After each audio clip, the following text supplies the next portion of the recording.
Good afternoon, aray. Yun, eat na kami at mamaya meron akong check up. Wala pa, nasa school. So, ito ang aming, ito yung ano. Yung sa baby namin. Ito yung tinake out ko nung pang ilang, second day namin o third day sa hospital. Yung binagoongan. Eh, pwede pa naman kasi may ref yung kwarto. So, nasa ref lang siya. Pwede pa naman. Tinikman ko. Ka-DM. Yung natulog pa tayo? Sa Ano yung eat mo? hospital. Oo. Ano yung eat mo? May nabebe tayong... Galdan. Ayun, sige, Ano? kain na muna kami. Tita. Yan, punta na kami ng ano, papa-inject. Ay, music pala. Pa-inject na ako. Sabihin mo, pera natin yung Ano yung mga, ayun. FYI, yung pang-injection ko, pera namin yun, ha? Yung mga ibang tao dyan na ang daming sinasabi. Di na, parang namumroblema sila kung saan kami kumukuha ng pera, kung sino yung nagbibigay sa amin ng pera. Diba? Sabihin mo, driver ako, marangal yung trabaho ko, driver. Kaya nga, kasi... Kung driver ako, pwede, minsan bodyguard din. Minsan Hindi. ano, Kasi, trainer. syempre hindi ko lagi binabanggit sa vlog yon, hindi ko lagi pinapakita. So, ang alam nila, walang ginagawa, walang trabaho, walang ganyan, di ba? Kaya, kung ano lang nakikita nila sa 20 minutes na vlog, Wala tabang nung baby. 20 minutes na vlog, akala nila, ganun lang na hindi si Dado nagtatrabaho, umaasa lang sa mama niya, yung ganun. Siyempre, di ba sa vlog, hindi mo lahat pwedeng sabihin. Papadala naman talaga si mama eh. Siyempre, may apo siya dito, may bahay siya rito. Kaya nga, parang ano, si best friend na yun, ang ano to, Ate yung ang laki ng problema sa Kasi amin. kami, mapagmahal kami sa isa't isa. Diba? Hindi lang naman, akala niya lahat na lang galing sa mama, ganyan na wala, na talagang nakahiga lang kami maghihintay ng padala. Hindi kasi nila hindi alam kasi na ganun. Dahil hindi lahat sa vlog sinasabi, hindi lahat sa vlog 24 hours na nakatutok sa'yo, ganun. Kaya kung ano lang nakikita, sige, okay lang, sabi lang, salita lang ng salita. Tsaka ano, nakakatawa talaga, parang laki-laki ng problema niya talaga sa pag ganun, yung Alam mo, siguro tutulong. walang ano dyan, walang nagmamahal dyan. Oo nga. Siguro yung mga magulang niya hindi siya tinutulungan. Hindi lang magulang niya, baka masyadong Kapatid, no? Or kawawa naman kung may anak siya. Ganun yung nanay nila. Tsaka duwag naman yan eh. Mama yung... Hindi nga kaya lumabas sa ano, sa tamang ano niya, pangalan niya. Sit down ka dyan. Kung buti pa yung mga basher ni Duterte eh. Totoong mga tao. Oo nga. Diba? Kita mo Totoong nasa talaga. profile, kitang-kita mo. Eh yung mga yan, duwag yan. Kaya yung mga yan, hindi dapat pinagpapansin yan. Huwag niyong papansinin yung mga yan. Pag ano kayo, mga nagbo-vlog kayo, may mga basher kayong ganyan. Dead mo lang yan, hindi papansinin yan dahil mga duwag yung mga yan. Ba't kailangan mong gumawa ng ibang account? Kung talagang gusto mong totoong sabihin yung ano mo, yung ikaw mismo ang magsabi na ano, hindi yung gagawa ka ng peke. Gagawa kang peke account, tsaka ka mangbubash. Ang tawag sa sarili mo. Duwag.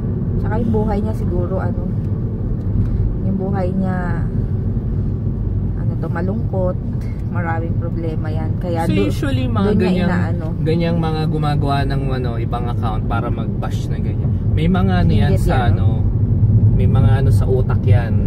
May mga problema sa utak ng mga ganyan tao. So, malaki inggit yan, mga ganyan. Diba? Bakit po problemahin mo yung problema ng ibang tao? Anong magagawa mo, diba? Mga ganung ano. Kaya, ikaw. At saka ugali ng Pilipino yan. Siyempre, Pilipino eh. Ang ugali ng Pilipino masyado ng Crab. crab mentality, tsaka mareklamo. Hindi mo pa sinusunod ng isang bagay or inaano, nagrereklamo ka na Hindi agad. mo pa sinusubukan. Reklamo agad. Oh. Dami Oo, ngayon lang ako nagsalita sa vlog kasi ang tawag dito. Para sa inyong mga ibang nagbo-vlog, tsaka lalo na sa mga nanonood.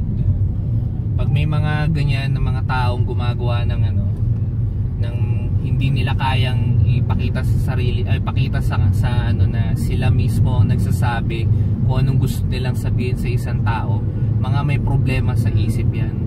Tapos sabi pa,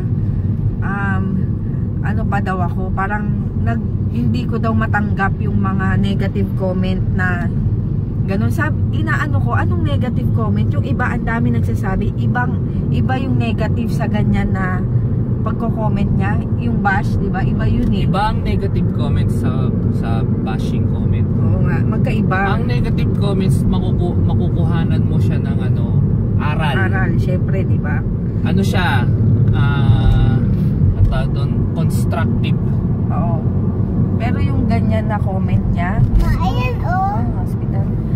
Di ba? Hindi, iba na ibang klase yun.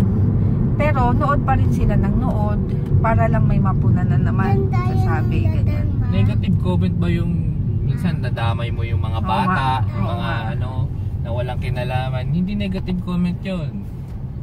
Kaya nga yung mga ganyan tao, may mga sakit sa utak, may kakulangan sa pag-iisip. Kawawa naman. Mga nakakaawang nila lang na kaya dapat ang mga tulad nating mga nakakaintindi sa kanila dapat nating palawakin ang pag-intindi sa kanila. Ganun lang yun. Kawawa naman pala. Dahil kawawa sila, marami silang personalities, marami silang pag-iisip. Hindi nila tiyak kung sino sila. Ganun lang yan. Ayun, dito na kami sa Ayoko na magsalita kaya nakabag na ako. Dito na kami sa hospital. Ay, sa clinic. Ayun, wait. Ayun, dito na kami sa clinic. Tutusukin na naman yung puwet ko.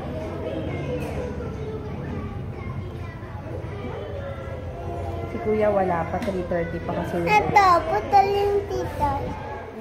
putol na. Patingin. Ayan. 3:30 pa kasi ang uwi. Ito yung tartan na dalento. Si Papa nagbayad ng sa SM. Mata. Bayad ng bills. Yung check up ko dito galing sa bulis ako Baka iba na naman dyan sabihin kung saan namin nakukuha, diba? Nakakaawa. Ayan, tapos na ako mag-injection. Gamitin mo. Ew! Ready. Hinintay ko na lang si Papa bumili ng gamot niya. Tapos si JJ, hindi ko pa sure. Thanks Lila. Wait. Kain na kami. Ayan, merienda. Yung pancit na pinabili ko doon sa friend ko nung nasa last day namin sa hospital. Ninit ko lang, pwede pa naman. Tapos coffee and as usual, galing si Papa sa SM. Pabili akong turon. Ayan, merienda tayo. Ayan, magluluto lang akong dinner namin. Kay Papa, sopas na walang gulay na carrots, ganun. Hindi raw pwede sa kanya yun. Tapos, sa amin is spaghetti. Yun. Ang tawag dito, sakit ng pigi ko. Yung injection kanina, kasi super lapot nung gamot. Kaya, yung pagka-inject sa akin, ang sakit. Hanggang ngayon,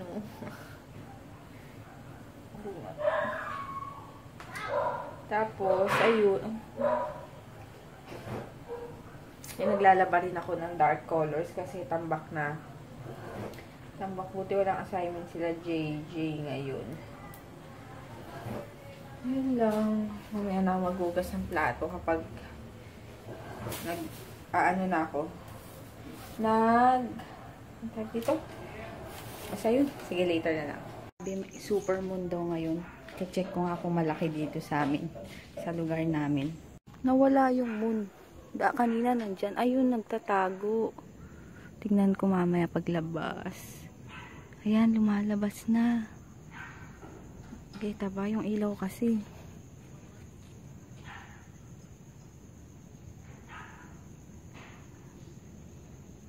yung clouds. Okay lang.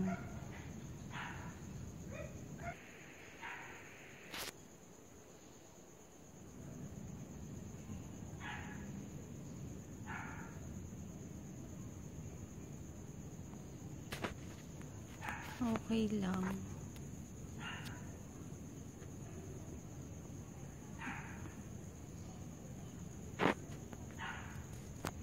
Pero sa matataas na lugar yun, yung makikita mo talagang malaki. Dito medyo malayo, pero minsan malaki pag dito kung dito nakapwesto. Ano ikaw, pusi? Gutom ka na ba? Wait lang, ha?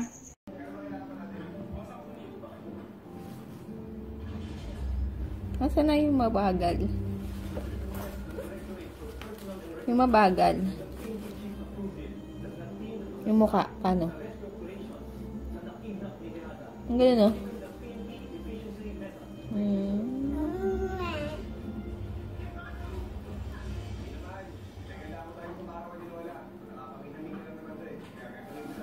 Amoy mo kilikili mo.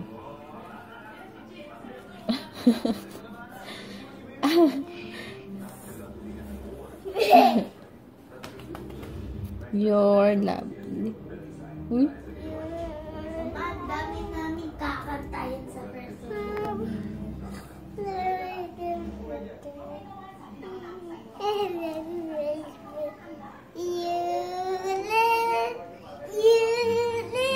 Maayos.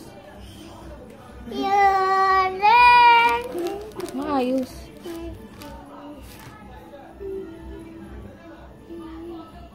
Baw.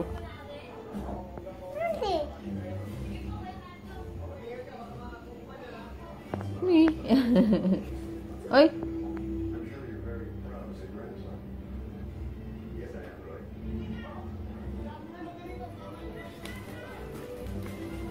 Ayun, konti lang yung vlog ngayon. Hindi pa ako kumakain. Nabusog ako sa turon tsaka sa pansit. So, ano, ay kung sakit talaga ng pet ko. Yung pigi. Ang pinag-injectionan. Ang sakit. Ay, nako. Ayun, nagsasagot ako ng mga comments pa sulpot-sulpot lang. Kapag ano, tapos kong gawin. Hindi pa nga ako nagtutupi ng damit. Ay, nako. Sakot. Doon ko. Ayun, pasensya na pala dun sa mga nag-order na matagal akong paglabas na lang namin ng hospital i-ship. So, yun, ngayon okay na. And sa mga order pa available pa, lip tint and Bio. Ayun, PM nyo lang ako sa Facebook or sa Viber kasi wag nyo akong ite-text kasi mahirap ang signal dito sa bahay. So, ayun, yung Globe kasi mahina signal. Kaya, yun, Viber nyo na lang ako and message sa Facebook.